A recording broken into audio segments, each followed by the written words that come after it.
My name is Michael, and over the next 9 days, I'm going to canoe over 300 miles alone, from the Appalachian Mountains to the Atlantic coast via the James River. I'll navigate churning mountain rapids, endure grueling portages, and the question is, can I even make it far enough to see exactly what this river has to offer? Come along with me to find out, as I make an odyssey from the mountains to the coast. The goal of this trip is source to sea, and I'm canoeing the entirety of the James River. 348 miles long, it begins in the Appalachian Mountains and travels east to the Chesapeake Bay. After getting right up to the source, I kiss my father goodbye, I shake his hand, and I begin my journey. And the first thing I notice, like any good summer river trip, is that it is hot. The biggest concern is water. I do have a water filter with me. Giardia, E. coli, cryptosporidium, things like that nature. A water filter can get rid of that. What it can't get rid of is a bunch of pesticides and chemicals that have been dumped into this river. I've got 2 gallons of water with me right now, and that's not gonna last long out here in this hot sun. So that's why I've taped a laminated cheat sheet to my saddle. It tracks out landmarks to track my progress, places to refill my water and food, and also hazards like dams and whitewater. But there are a few other hazards I'm noticing as well. The water level is high. The current meanders around mountains and large rocks, and there are strainers. Strainers, or sweepers as they're sometimes called, are choke points along the river that capture deadfall and debris. The danger is not what you can see atop the water, but what you cannot see beneath it. They can tangle you up beneath the water, and even with a life jacket on, it's very difficult to get out. And by staying vigilant of the danger that strainers can create, I find myself looking to get past them quickly. And I'm able to generate a somewhat unorthodox paddle stroke that's propelling me forward quite quickly. I'm doing more of like what a rower would do. My hip flexors are doing a lot of the work too, and I can feel my abs working. Past center line, you're losing a lot of power in a canoe stroke. But when you're doing it like this, something that I learned just now. There's one thing I got, it's time on flat water, and it's got an ability to kind of screw around with my strokes a little bit. It's working pretty good right now. With my newly perfected paddle stroke, I press on through the afternoon. I make my way past the beautiful mountain called Eagle Rock. It's here that the river has carved a bend of small caves in the mountainside. I soak up the beauty as much as I can, and then I continue on. Beyond this, I paddle through 2 more stretches of speedy Class 1 swift water before the river calms and the sun gives way to an evening mist. Paddling is much more comfortable now, and I see some of my first glimpses of Virginia fauna. Then, I decide on my first campsite, nothing more than a small island in the middle of the river. Well, we didn't quite make it to our 43-mile goal, but just because it is the first night, I'm gonna go ahead and cut it short so I've got just the slightest bit of daylight left. We'll use this 45 minutes, get set up, get pitch camp. We're right about 37 miles instead, so we're not too far off. We'll try to make that up in the morning. Let's get to work.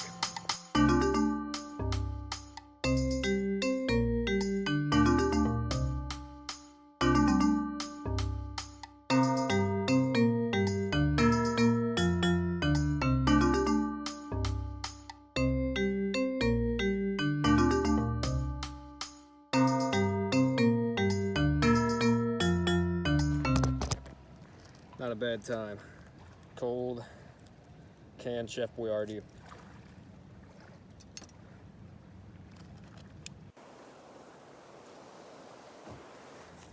Overall, slept pretty good last night, but there's an inherent stickiness to the summer. Day 2 was my first full day, and I wake up to a typically cool morning in late June. I'm conflicted about today. On the one hand, it's liable to be a blast, as I'm approaching 4 straight miles of thundering rapids, the biggest of which is Balcony Falls, a Class 3 chute-style rapid. I have no idea how the falls will behave at such high water, and I'm excited to find out. On the other hand, I have to face a series of grueling portages around hydroelectric dams. There's a lot of dams. I'm looking at my sheet right here. I've got 1, 2, 3, 4, 5, 6, 7 dams to cross. Today's gonna suck a little bit, for sure. But with no point to complain, I get into my rhythm, and I press on. But I still need to talk to some wildlife. Yeah, tell me all about it. Tell me all about it. I understand, no. Well, there's a reason she divorced you, obviously. I don't know. You seem kind of sorry to me, bro. And of course, safety first. It's about to be really fun.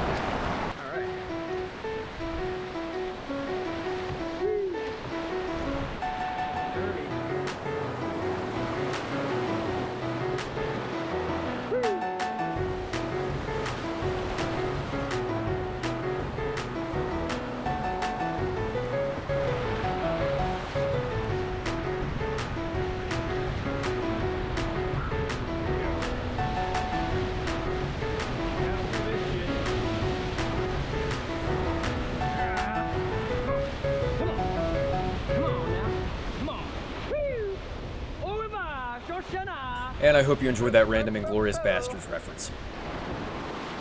The rapids were a blast, and after taking on a little water right at the tail end... Now that's just rude. I pull to the side to bail out my boat and eat even more Chef Boyardee. That was a lot of fun. We're now at 60 miles, and it's only 12:30 on day 2.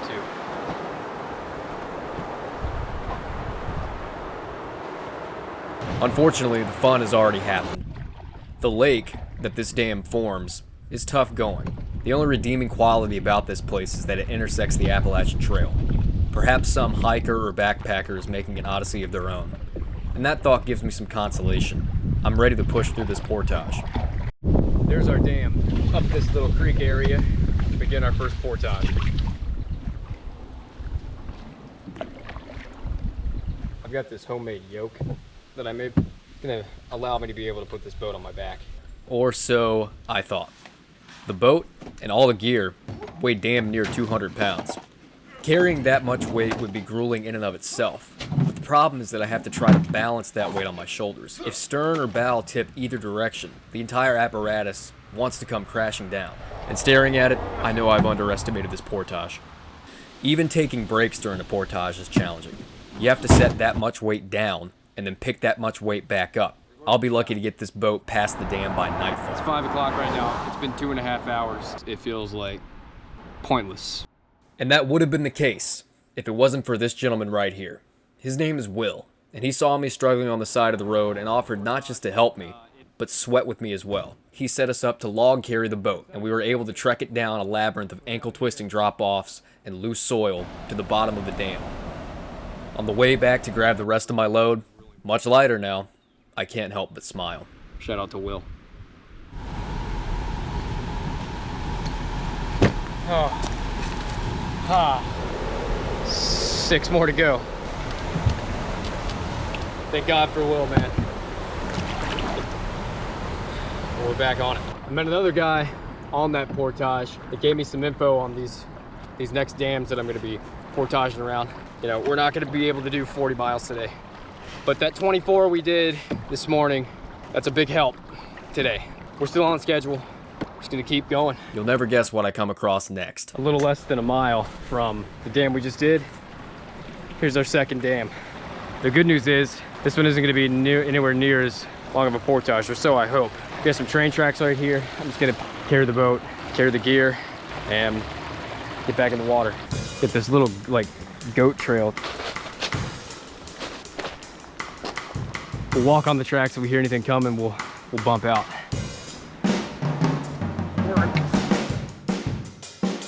I've decided that this go round, I'm going to try to simply drag the boat rather than put it on my shoulders. So long as I can get it up onto the tracks, I can surely get it back down. But of course, that's easier said than done. It wants to go. Come on. And reach this railroad track. No. That frustration is true. If I had to describe portaging solo, it's like trying to run in a dream. You feel like you're making no progress whatsoever. There's very little room for interpretation or strategy. You just have to keep at it. It can truly wear your body down, but inch by inch, one heave after the other, I finally get the boat up onto the tracks. Don't want to spend too much time here. In almost cartoonish fashion, as soon as I get the boat down, I feel the tracks start to rumble. And just in the nick of time. Wow. Talk about close. Get down here. There are fewer ways I'd rather go out than being hit by a train.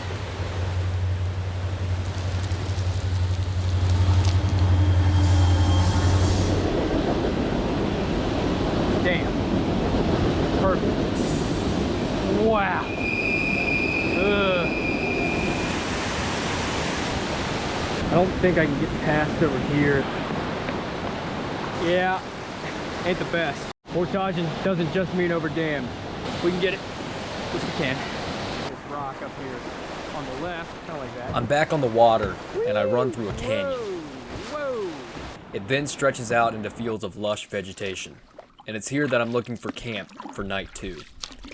I can feel it in the air that a storm is coming, and I want to get set up quickly.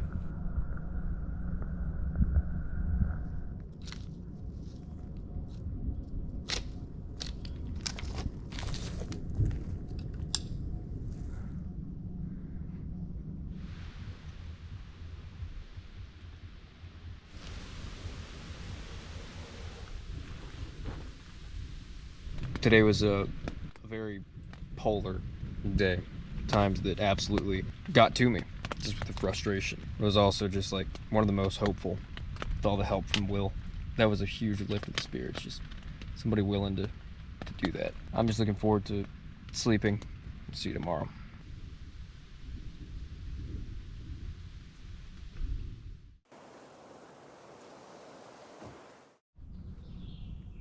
Good morning. Camp last night.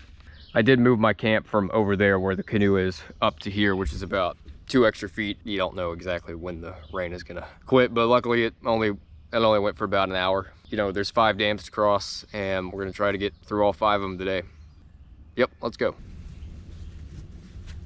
And there she is, dam number 3. And it's gonna be a mile-long portage, which is gonna suck. But it didn't. This couple drove me to a store to refill my water, and this bass fisherman loaded my canoe on his boat trailer and drove me past the dam. There are good people in this world, man. Yeah, it's just a cool feeling. Yeah, I don't know.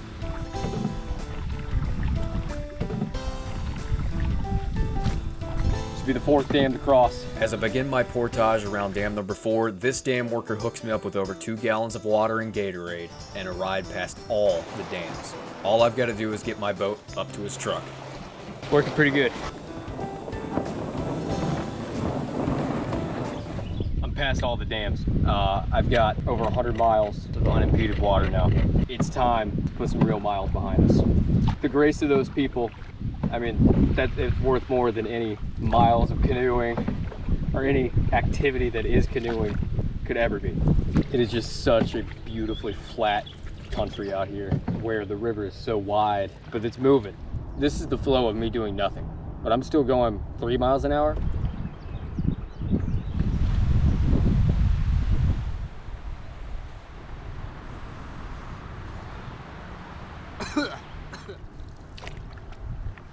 I keep seeing a lot of fish jumping out of the water.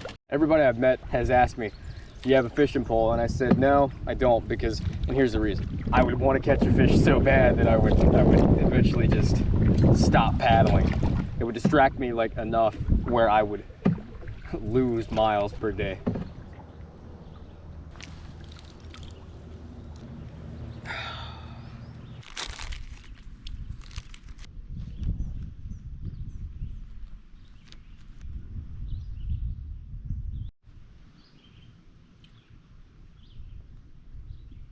We're just at 100 miles. This river is just, I mean, just vastly long stretches of nothing but river. I mean, I can see over there, that's a mile.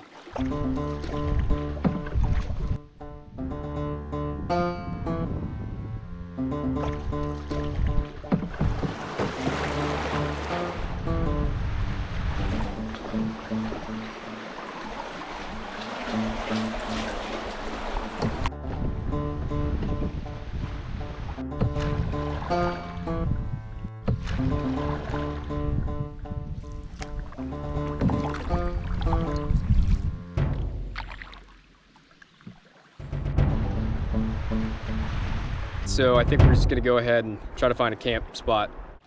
There's gonna be camp for the night, somewhere on that island right there. Yeah, this is perfect. This is a channel in the middle of the river. So the river is running this way. And this channel is in between two islands. So we're perpendicular to where the river's actually flowing. The calm water of this little channel allows me some luxuries in life. While I got some of the heat of the day left, we're gonna take a bath.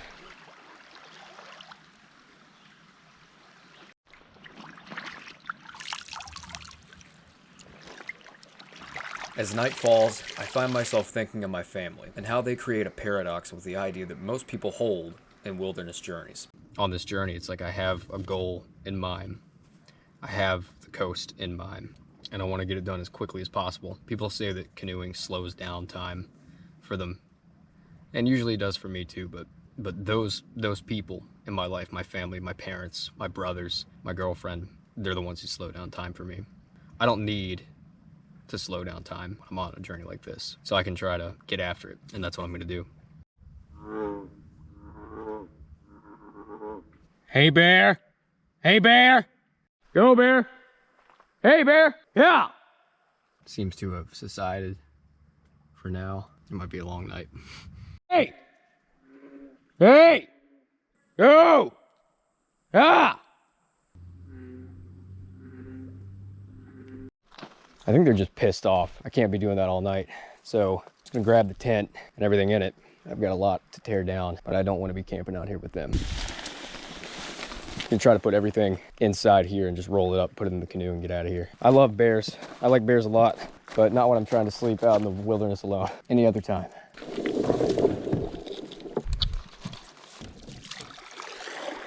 And now I'm going to explain why a helicopter was looking for me last night. Eventful night last night. Turns out that was more than likely a bullfrog. It sounded like what my mind thought it sounded like, which is a bear kind of making a ruckus. I left camp and went out onto the greater river from that creek. I'm paddling upriver and I call my support team, my mom, my dad, and my girlfriend. I'm communicating to them that I can't find a spot to take off. I can't go further down because there are rapids and it's pitch dark out, and I didn't want to risk it. The last thing that I say to my mother is I'm going to try to get off and set up the canoe and just sleep in the canoe, which I did. Well, the problem is that as soon as I got to that spot where I could set up that canoe, I was out of service again. I couldn't make a call, and I couldn't get calls either. Next thing I know, River Rescue of Appomattox County, Virginia is shining a light on my boat, and all I can hear is, "We found him." I'm like, holy shit. I didn't want to go. I told him I was like, I'm good. I was like, "Do you guys need any food or water?" Which is, it was just like a perfect storm of misunderstanding. It all started with a misunderstanding, and just a series of misunderstandings continued to prosper. And it's funny. I got woken up by River Rescue at 3 a.m. and God bless those people. I go out with River Rescue. They bring me back to shore, and my folks are there waiting, because all they heard was bears on the river at dark, can't find a spot to pull off, and then nothing else from me. So they assume the worst. There's part of me that understands that I'd rather have someone, or a team of folks that would do that would move mountains for me if I was in a sticky situation. But I'm not planning on it. I'm about 8 miles down from where I slept in the canoe last night, and after a couple hours of sleep, I'm gonna continue on.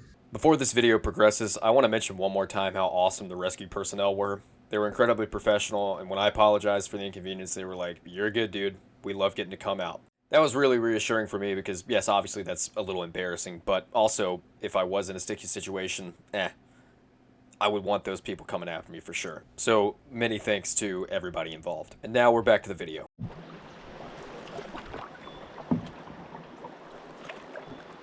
I'm gonna try to get to a place where I can recharge my batteries. Camped for 3 nights in a row. My battery supply is running low. If that goes out, won't be much of a trip to film. There's not many landmarks out here on the river itself. Mostly it's just islands, and a lot of these islands look pretty similar. So that means it's a little difficult to track my progress, but We've gone 8 miles in 1 hour and 26 minutes. that number means I'm cooking. It's 12:37, and it is getting really hot. The sun right now is just beaming right down. I can feel it start on my sunburn. Kudos to Ken Mayberry and the crew at Coleman Falls Dam, all those miles back.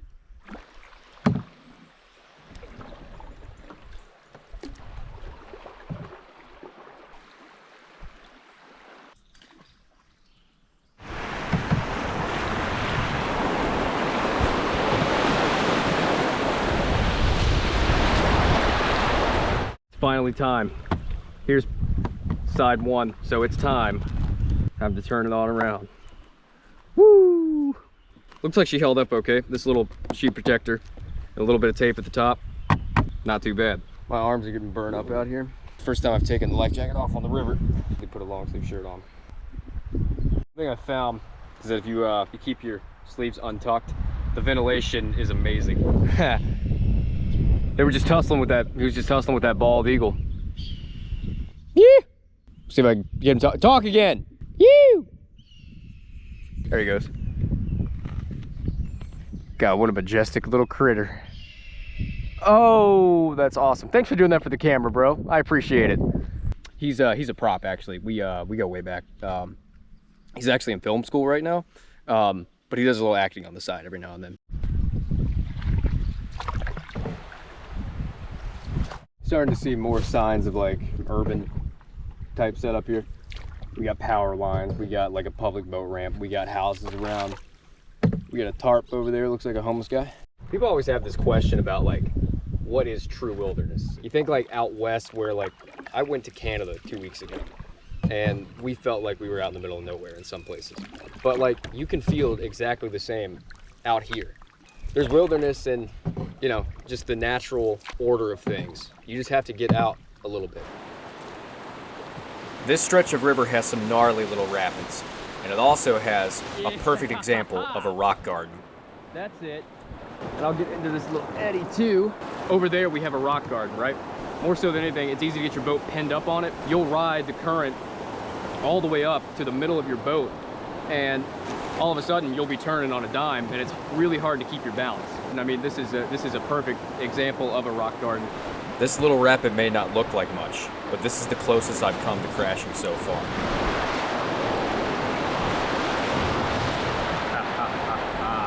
I just got my heart, that one got my heart racing just a little bit.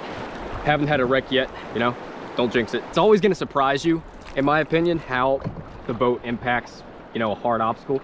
So the best way is just to try and try and try, and don't give up until, you know, either you meet that thing, either you hit it, or you don't. Like in that case, I just, you know, stayed with it. I'll give you one guess as to why they call it Rock Island. Oh, really? But yeah, I guess that's true. If you took a tube down here, you might just bust your... Ah!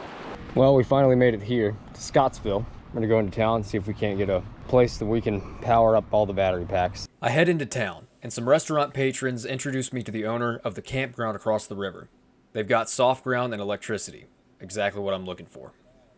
Public service announcement. This entire video is an ad for Horseshoe Flats Campground in Scottsville, Virginia. There's some amazing people here. Yes. And yeah, that's about it. So come, Scottsville, Virginia, 24590. bring the good times, Ooh, bring there's love, that. you know, have it? bring It's some fantastic. firewood, maybe like an old guitar you can pick on. Even better. Really incredible night last night with the good people of Scottsville, Virginia. They're absolutely a crowd, but they're wonderful, wonderful individuals. And you know, can't even remember what I was dreaming about. Just slept that hard and got a full, you know, six hours of sleep, which definitely sets me up for this. Today's gonna be a long one. We've got the open river today. I know this stretch of river will be flowing consistently, and I'm pushing to put as many miles as possible behind me. You're back in this little current over here. I'm making great progress, and I soon come across another paddler with the coolest rig I have ever seen. Say hello to my fellow paddlers out here. Hey there. Yeah, this is a take on a tandem canoe. Yeah. And he gives me pointers on the best way to navigate the upcoming stretch of river. Portage right. Okay, well that's good information because Yeah. I'm not as familiar with that. The Z-Dam you can't run, you got a portage, and it's Yeah. around a number of people even at lower levels. Z Dam. He mentions Z Dam, the notorious low-head dam through the city of Richmond, the largest city on this river. Once I pass through it, I'll be past the Atlantic seaboard fall line, and I'll be at the mercy of the coastal tide. I love this urban paddling so much. Beautiful. I'm already seeing glimpses of Richmond's urban influence, so I know it's coming fast. I'm trying to find a new rhythm to get the most out of each passing minute on this open water. What I'm trying to do is alternate a series of heavy paddle strokes and then taking breaks with light ones, or normal ones. And I'm kind of getting into a rhythm of doing that. You see how slow we're going. A mile, mile and a half, maybe 2 at the most. It's such an open, vast area. This is the day of the long haul. You're in it every mile. That's what we signed up for, though. 30 strong, 30 about regular. Pick up the pace a little bit.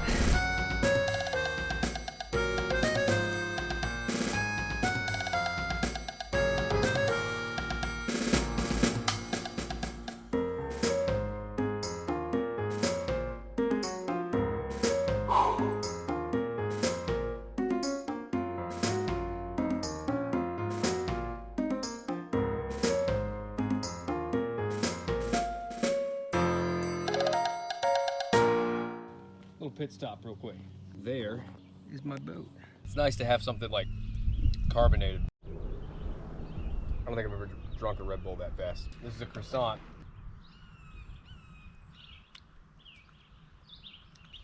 It was supposed to be peanut butter and jelly. I was like a 3 out of 10. Like a 4 out of 10.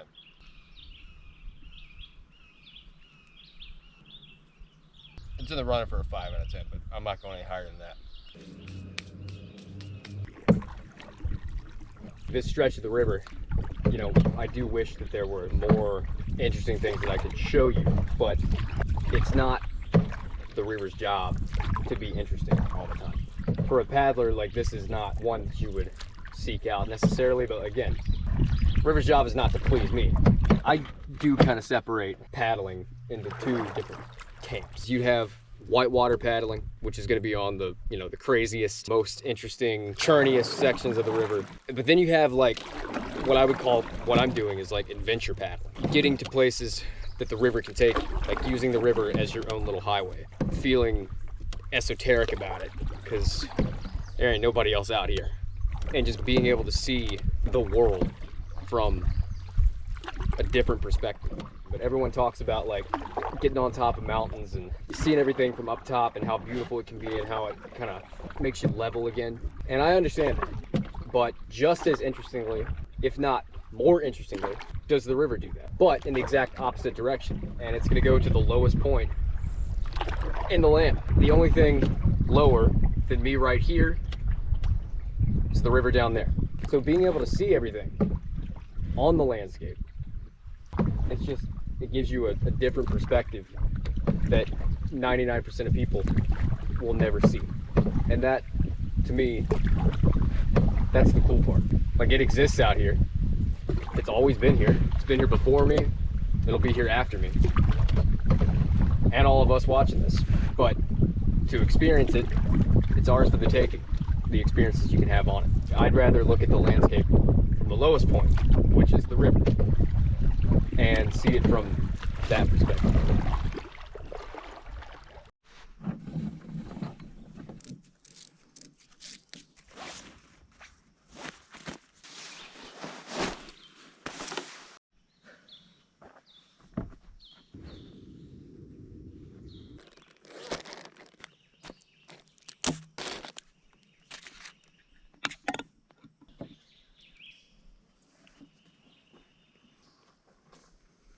Hey, get out of here. Hey, go. Now that was a raccoon. You live and you learn.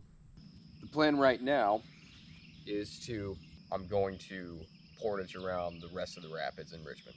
When it's a stretch river, I don't know, and I have people that like also agree with me that the river classification system is overblown. They're also telling me that I shouldn't do it without a guide. I'm gonna take them up on that. We still have a lot of work to do. Beyond that, we're gonna get going.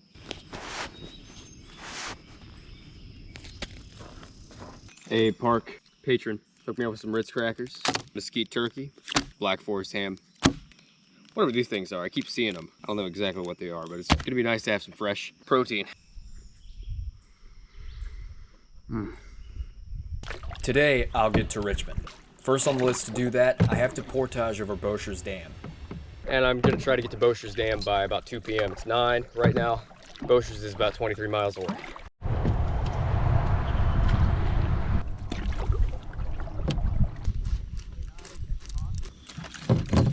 Very interesting development. I met some wonderful folks on this stretch of river. One of them has offered me a ride past all the rapids. But I've got to get there first. Bocher's Dam is going to be my first checkpoint. But what I don't realize is just how much Bocher's Dam is going to choke this river. And while the river is flowing right now, Bocher's Dam is going to create a lake.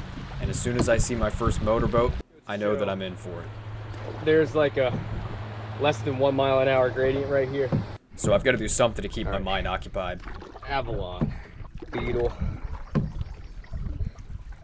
Camry. What's an O car? Oldsmobile, Dodge Viper. What's a Z car? A Zebra. Aardvark, Bear, or no, Mako Shark. Mako Shark, that's it. Or a Viper. We can do Viper for that one as well, just like the car. Oh, what a pretty house. There's a bridge up there. It's been the bridge I've been trying to get to for like a long time. Still got a long ways to go after that before we get to Bocher's Dam. Oh my God. So boring. That water just gets instantly warm. This is moving at a snail's pace and it's really, really hot. Those are buoys. Is that the dam? That is the dam. That's the dam. Okay. Somehow, I kind of want to portage right now. All right, there it is.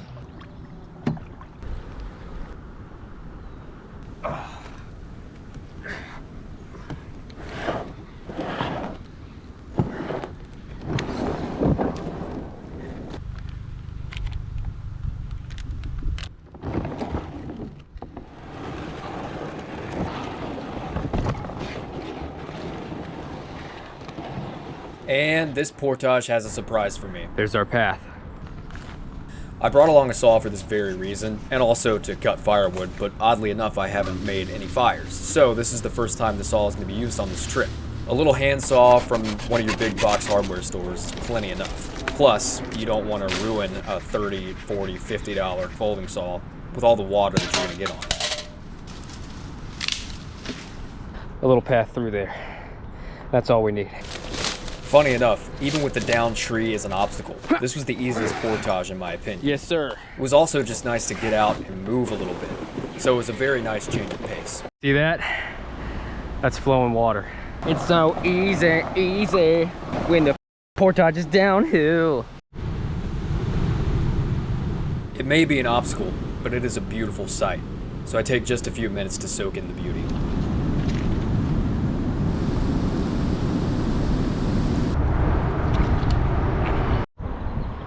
Under this bridge, there's a lovely breeze. Today kind of sucked, I'm not gonna lie. And he's already at the takeout. So, we gotta go. My final obstacle is going to be the Z Dam. This dam is the deadliest spot on this river. This stretch of the river is popular among tubers, and the dam is very unassuming in its danger. Comes out here, shoots around, and then comes back. Because it's a low head dam, it creates a nasty hydraulic.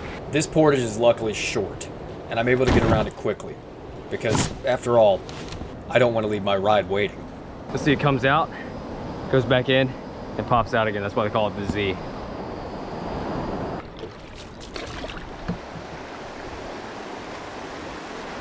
The big crash, here we go. There are a few more class 1 or 2 rapids before my takeout, And what I trade for the possible missed thrill of thundering urban rapids, I get a lesson from a man I consider to be a sage. He offers me a place to pitch my tent directly in his backyard, and I'm about to find out why. He gives me a short passage of a book to read, and I'll just let him explain the rest. So, another story about people's generosity. I was asked one time if I would be interested in rowing a support raft for a group of kayakers and canoeists that wanted to do the Middle Fork of the Salmon in Idaho. No. And I said, yeah, I'll do that, but you have to cover my expenses. The trip on the Middle Fork of the Salmon is 90 miles by river, and it's like 220 miles by road. So if you're setting up a car shuttle, you've got to do this 220 mile to drop off your car, so you'll have a car at the end. They would not cover that. So I said, fine, I'll just thumb back. It's just a dirt road. You're up in the middle of nowhere.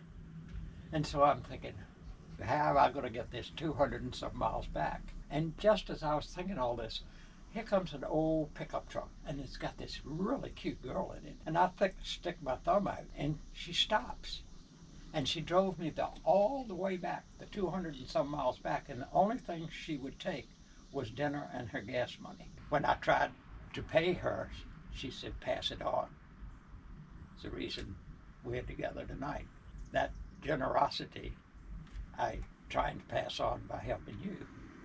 Yeah. That's how it works.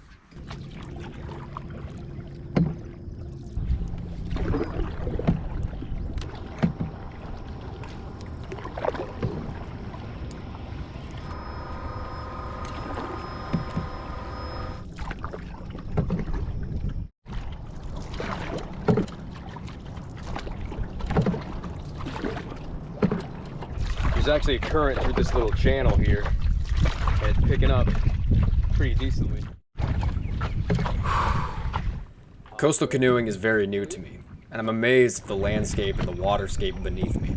This water is probably, a foot deep. Right there. That's sand and mud. This is turning more into a poling type movement than it is a paddle.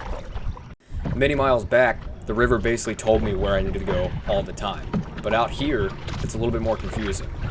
There's a few things I got going on. Once again, I've got two channels, one over here and one over here. Generally, if you know the lay of the river, you know that most rivers are gonna flow towards the southeast on this side of the continent even. Basically, I know the coast is somewhere like within that maybe, 30-degree area. I'm pretty confident that's the one that I need to take, even without looking at a map. So that's where we'll go.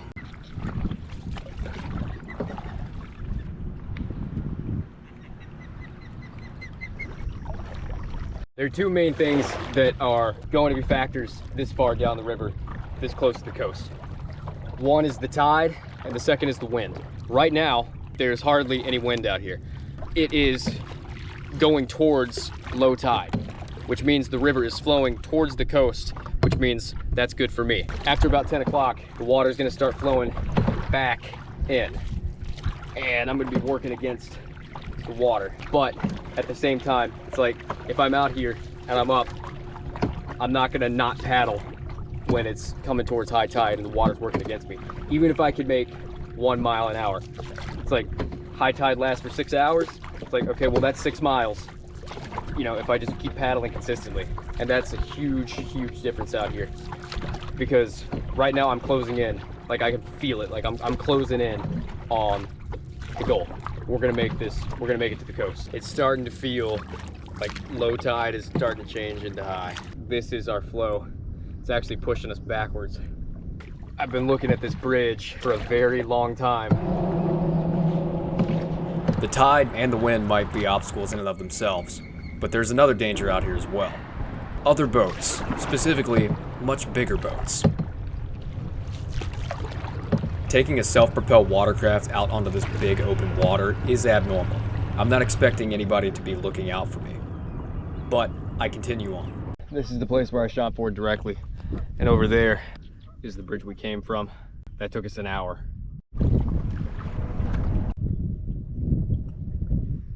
Man, that's good. And here comes the self-soothing chatter again. Alabama, Alaska, Arizona, Arkansas, California, Colorado, Connecticut, New York, North Carolina, North Dakota, Ohio, Oklahoma, Oregon, Pennsylvania, Utah, Vermont, Virginia, Washington, West Virginia, Wisconsin, Wyoming.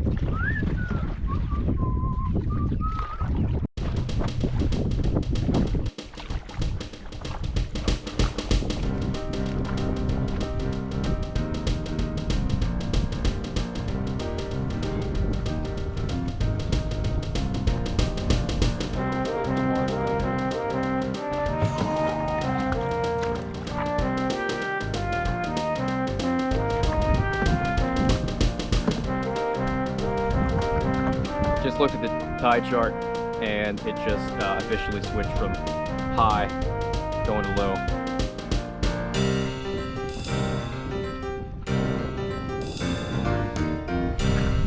We're at like mile 290 right now. My girlfriend, bless her heart, has actually decided to come see me in Jamestown, pick me up, take me to a hotel so I can sleep there. This ain't Survivor Man. You want to see Survivor Man, go watch, you know, all those previous days that I did, especially with the bear frogs. As it turns out too, my sister-in-law and her family have a place out here. So, I gotta say hi. Across from you, Anna's wearing hot pink pants. Oh, I can't make out pink, but I can make out like maybe some motion. He's a teeny tiny little dot. Wait, do you see me? We must. Think so? Oh. No, I see you. I see the light. I see the light. All right, see if you can see this. I'm gonna wave my paddle. I saw some movement, but I can't tell what it is. While she humors me with how small I look out there, she also warns me that there's a massive storm coming in, and I need to get off the river as quickly as possible. I'm just gonna walk to the nearest road, leave the boat here, and just come back to it in the morning. The best I can do is tie the boat to a small tree and hope it doesn't float away at this point. I find a trail that I can use to access the road, and my girlfriend picks me up at the edge of this neighborhood that neither of us can afford to live in.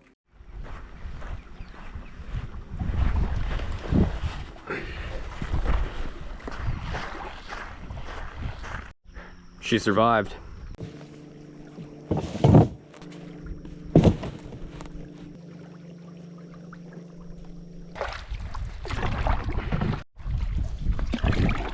You feel like an ant on a football field.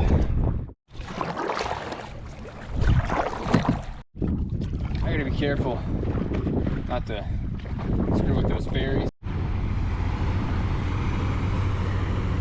I find this island, and I get out to make sure I'm protecting my skin.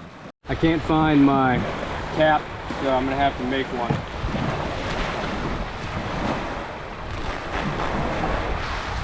It's not gonna be much. Protect my ears. It may look Rambo, but it was incredibly necessary because my face was getting cooked. This has significantly cooled my face down. Talking into it, breathing into it, just condensation from my own breath. I really like that shirt. That was one of my favorite shirts. Now, I've just got a crop top. Because of the run-in with the ferries and the tugboat from yesterday, I've tried to practice getting out of the way of big boats. How quickly can I get out of the way of something if I need to? And I just came from probably, I don't know, 150 feet. Funny enough, right after my exercise of evading ships, I come across ships that are standing still. The ships I see way across the river are part of the James River Reserve Fleet. Ships that can be commissioned into naval defense if need be. The oldest ship out here was built in 1962.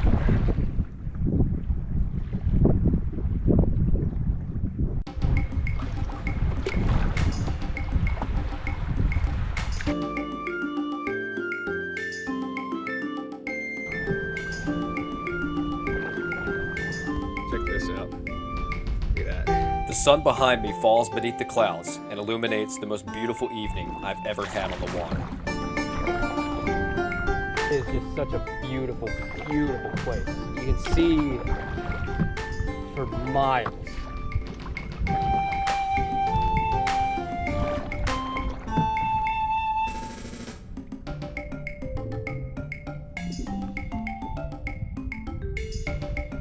And to add to the beauty, I have some neighbors come say hi. Dolphins. Dolphins. Haha.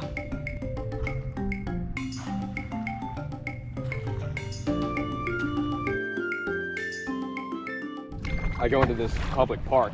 Turns out it's under construction and I gotta get through. Luckily there was a security officer working the gate, explaining what I was doing. It was his third day on the job and he was like, as far as I'm concerned, hop the fence. And so we called, you know, his bosses and he talked to him, I talked to him, and they were like, yeah, hop the fence if you can. I was like, I can. It's already 80 degrees out here.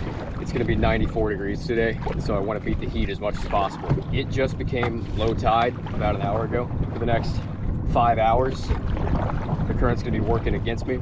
Around 10 o'clock, that's gonna shift, and I should be able to ride the tide out. Everything today is gonna be earned. Everything today is gonna be earned. Last night, there are two kinds of interactions I've had with people. One where people offer, you know, help and kindness immediately as soon as you tell them what you're doing. And there's others where, like, you have to ask. You have to be willing to accept kindness. I think you need to be willing to ask for kindness as well when you need it.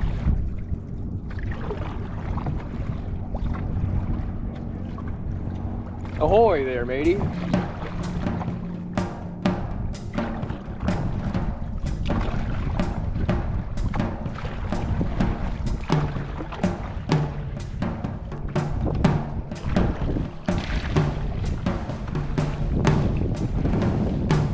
Play little games with yourself out here.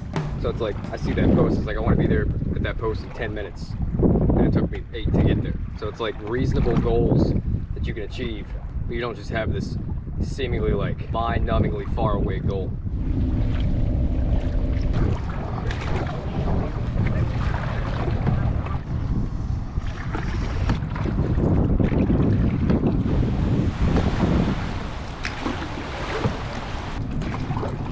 I'm really glad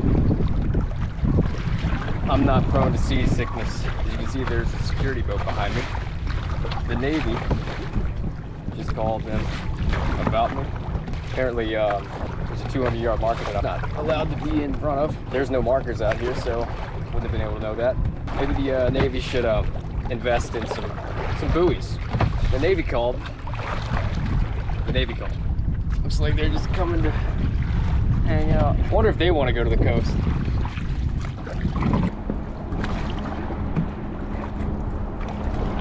I then round my final corner of the trip, the 64 Underground Bridge, and right across from me, I can see my goal.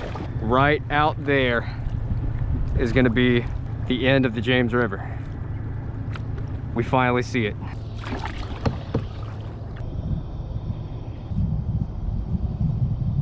It's a weird feeling, like thinking about planning this trip for 3 years and then finally doing it and then like getting to the end of it. I kept reminding myself, like when I'm up paddling a stream or across a lake that never seems to end, I'm just like, the coast. Like I'm getting to the coast. You wake up in the morning, you want to go paddle, you enjoy paddling as is. You want that challenge. I was like, why not do something like this? And when you start, it's like, you better not stop. It's been truly a blessing of a journey. I've met some of the most amazing people I've ever met in my life. Had my optimism tested at times, but that's all part of life, you know? That's all part of living. We will have paddled about 320 miles over the course of just over 8 days and 1 hour right now. Last mile. Last mile.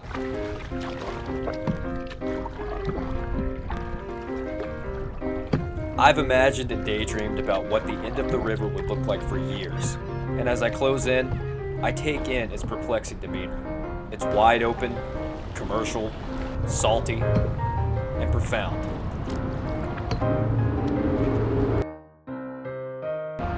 Good river. Good river.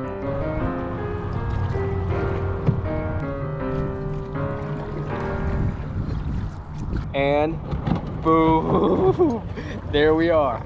Woo! Oh, and it smells like the sea. How you doing there, bud? Traded deer and bear frogs for your, you know, well, I wouldn't say you're pretty, but you're an animal.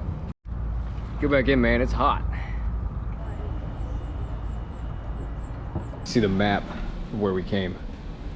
Started like about here, came all the way down and around. And this morning, started right here, up to here. And that's where we are right now. So to tally up all the miles, if the river is 348 miles long, I missed 13.5 miles when I portaged around the dams in Lynchburg. I missed 8 miles of the river when I was rescued from the bear frog. And I missed 15 miles through the city of Richmond when I portaged around the rapids. There's also these little loops in the tidewater region that equal about 9 miles, but I found a shortcut through them, so they don't count. In all, I canoed 302.5 miles. As we pack up to head home, I'm filled with a sense of accomplishment and all of that, but I'm also filled with an innate and growing curiosity. What do other rivers look like? What can I learn from them? Will they make me fall and bust my butt? All right, let's put the boat back on the water. Let's go back up the river. So, stay tuned.